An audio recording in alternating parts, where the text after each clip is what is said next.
Kuna ifriti mmoja anaitwa ni jinul makabir, ni majini ambao wanaishi katika makaburi. Jinul makabir ni majini ambao wanaishi katika makaburi, na ulama wanasema nau'un min muradati aljinnu yaskunu alqubura almahjura alhuqula almujawira.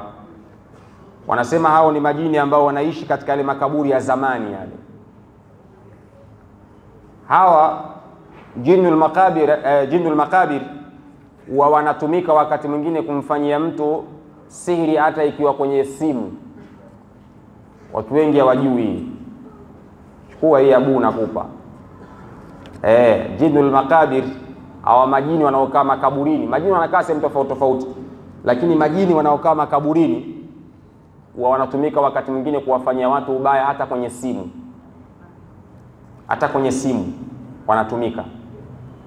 Yaani mtu anaweza akatumiwa message, ile message akafungua akasoma, ikawa ni sababu ya yule mtu kupata madhara. Au kwenye WhatsApp inatumwa tu picha fulani kwenye WhatsApp, ukifungua ukiitazama tayari inakuwa ushapatwa na madhara. Inakuwa ni michoro fulani imeandikwa kwenye kile kipande cha picha kimetumwa, ukifungua inakuwa umepata madhara.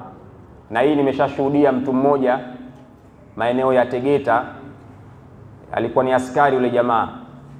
Yeye alitumiwa message tu kwenye simu yake, alipofungua mpaka leo tunapozungumza ni kipofu. Message tu. Na ulama wanaosema wanaofanya kazi hiyo ni jinul makabir, wale majini wanaokaa makaburini. Kwa hiyo hata kwa njia ya message wakati mwingine wanatumia watu kufanya sihiri. Kwa hiyo hizo nimetaja tu baadhi ya nukta muhimu